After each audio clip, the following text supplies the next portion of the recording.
Hello दोस्तों, स्वागत है आपका हमारी इस वीडियो में जो तलाश नामक कहानी का पार्ट 2 है। अगर आपने इसका पार्ट 1 नहीं देखा है तो कमेंट बॉक्स में लिंक दिया गया है, आप वहां से चेकआउट कर सकते हैं। तो फिर चलिए बिना देर किए शुरू करते हैं पार्ट 2 को।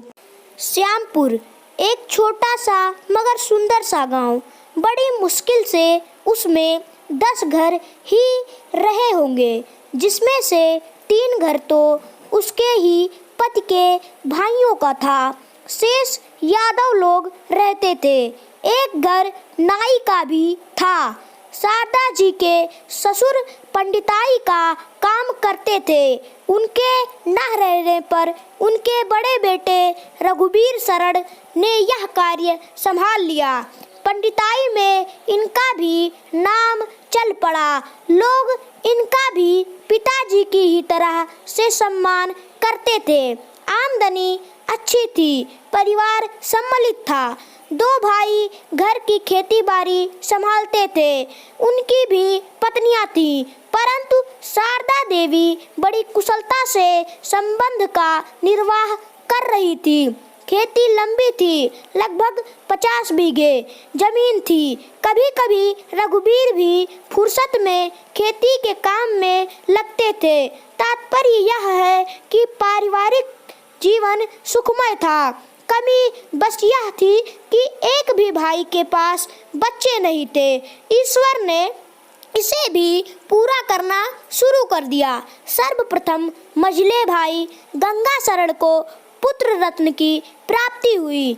इसके बाद तो फिर बारी बारी से सबको एक एक पुत्र की प्राप्ति हुई। लेकिन शारदा देवी को सबके बाद में यह दिन देखने को मिला।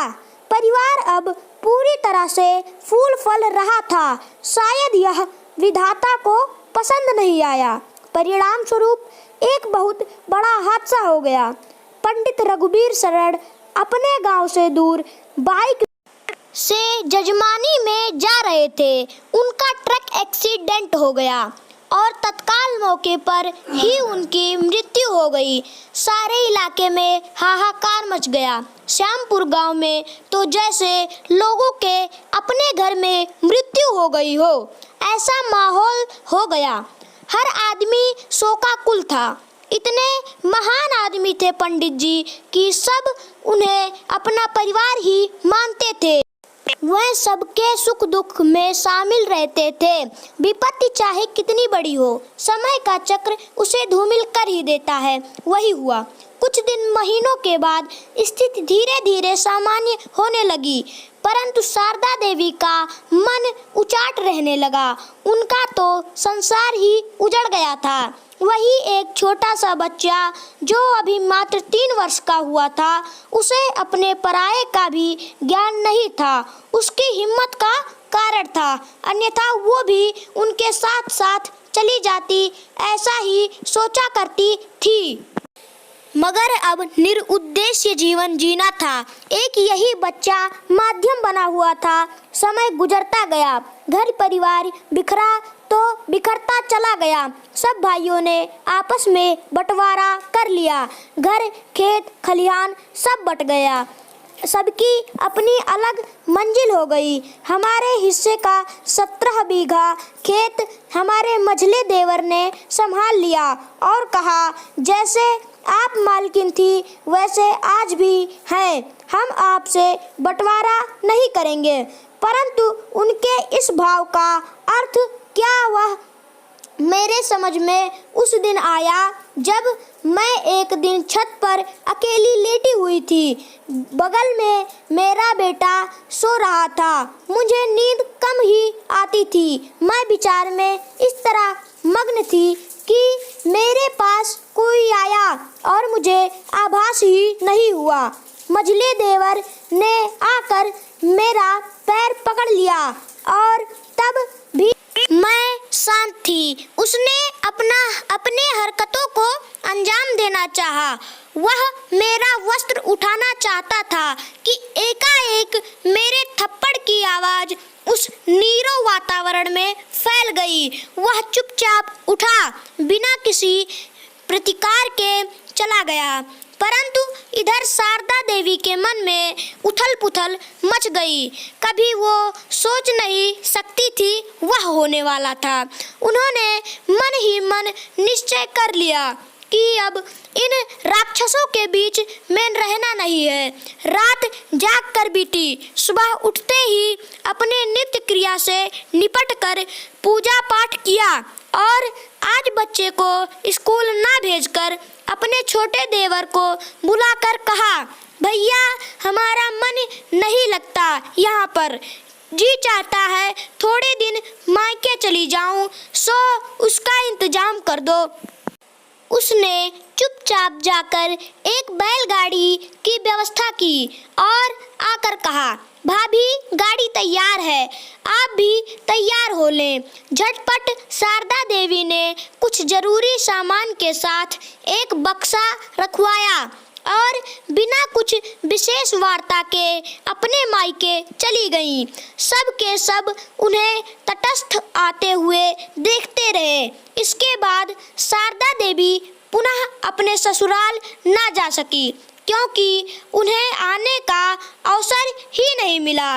मायके में माथी बापू नहीं थे, दो भाई भौजाइयाँ, उनके बच्चे, भरा पूरा परिवार था। उन लोगों के बीच मानो तो प्रसन्न रहने लगा, परंतु शारदा को यह बात अखरने लगी कि वह ससुराल में सब कुछ होते हुए भी मायके की रोटी तोड़ रही है। उसने एक दिन जाकर अपने हिस्से के खेत को अलग करके एक यादव परिवार को दे दिया। उसके द्वारा आधी पैदावार शारदा देवी को मिलने लगी। मझले देवर ने एक दो बार दबे मन से शारदा देवी को घर लाने का प्रयास किया, परंतु असफल रहा। वह समझता था कि वह उसी के भूल की सजा है। वह बेचारी दो पेट कितना खाती, मगर हाय रे तृष्णा, तूने किसी को नहीं छोड़ा। समय बीतता चला गया, दिन महीना वर्ष बीत गया। मानव कक्षा 2 में पढ़ने लगा। वह भी खुश था और शारदा देवी भी संतुष्ट थी, क्योंकि माँ के सानिध्य में उन्हें संतोष मिलता था। एक दिन मानव कई बच्चों के साथ स्कूल जा रहा था कि एकाएक वहाँ मोटरसाइकिल आके रुकी और उस पर सवार आदमी बोला, मानव, अरे तेरी माँ कुएं में गिरकर घायल हो गई है, आ बेटा बैठ जा। पर मानव का बाल मन घबरा गया। वह विवेक शून्य हो गया और कुछ कहे बिना मोटरसाइकिल पर बैठ गया। बैठते ही मोटरसाइकिल सवार उड़ गया। चूंकि वह मोटरसाइकिल मानव के पिता की थी, वह उसे पहचानता था, परंतु वो तो मझले चाचा के पास थी। ये कौन है? मुझे कहाँ ले जा रहे हैं? जब मानव को अपने प्रश्न का उत्तर समझ न आया, तब उसने पूछा, आप हमें कहाँ ले जा रहे हैं? उसने छोटा सा उत्तर दिया, तेरे बाप के पास। बच्चा कुछ समझ नहीं पाया। काफी कुछ दूर चलने के बाद एक जंगल आया। उसी में एक झोपड़ी थी। उसी के पास जाकर गाड़ी खड़ी हुई। मानव उतरकर झोपड़ी में इस आशय से गया कि शायद उसी में उसकी माँ हो, परंतु यहाँ तो मामला उल्टा था। उसके मझले चाचा को दो आदमी पैसा गिनकर दे रहे थे और बदले में उन्होंने मानव को उन्हें सौंप दिया और कहा कि इसकी झलक तक नहीं दिखनी चाहिए।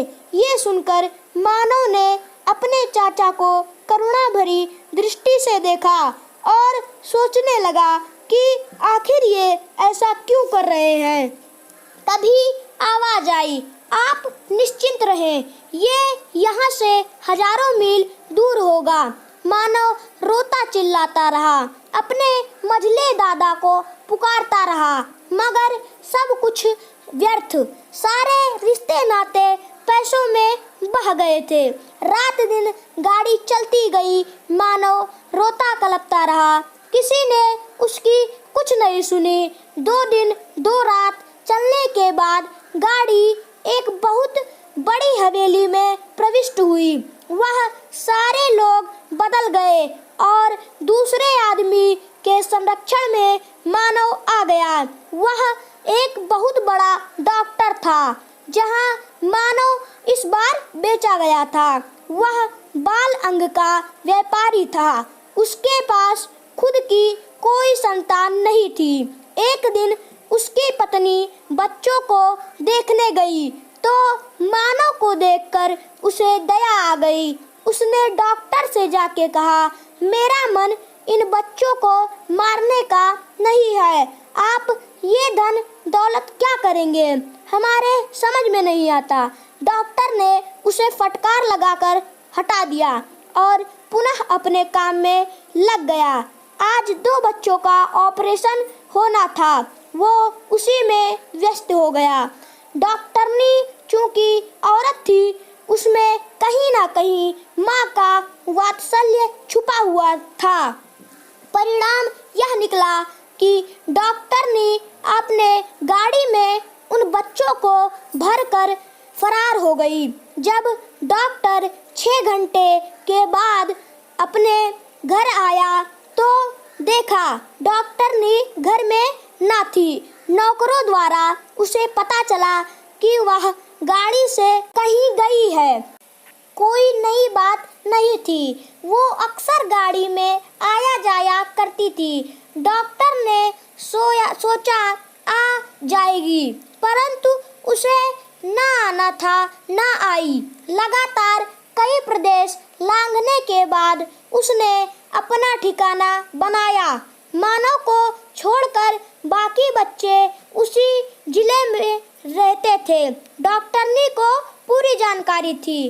वो उन्हें उनके माँ बाप को सौंपती हुई निकल गई थी। एक मानव ही ऐसा था जिसके बारे में उसे कोई जानकारी नहीं थी, इसीलिए उसने वह अपने साथ ले गई। डॉक्टर ने कुछ दिन तक डॉक्टरनी को तलाशने का बहुत प्रयास किया। चारों तरफ अपने आदमी छोड़े, परंतु परिणाम शून्य निकला। जाको राखे साइया मारी सके नाही कोई, बाल न बाका करी सके जो जग बैरी होए।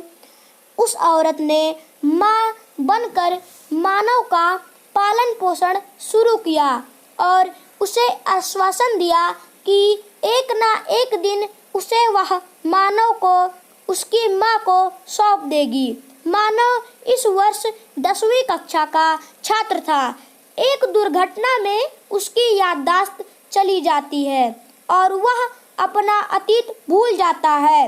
अब वह डॉक्टरनी को ही अपनी माँ समझने लगता है। समय बीतता गया, मानव वास्तव में मानव बन गया। इस घटना को लगभग 15 वर्ष व्यतीत हो गए। इतने दिनों में उस औरत ने मानव को पढ़ा लिखा कर एक प्रशासनिक अधिकारी बना दिया। प्रथम उद्देश्य उसका पूर्ण हुआ, अभी उसका दूसरा उद्देश्य अपूर्ण था।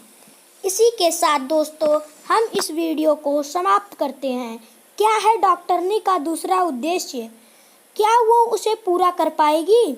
ये जानने के लिए पांडे ओपी अंजाना चैनल को सब्सक्राइब करें और बेल आइकन प्रेस कर दें ताकि जब वह वीडियो अपलोड हो तो सबसे पहले आप उसे देख सकें। धन्यवाद।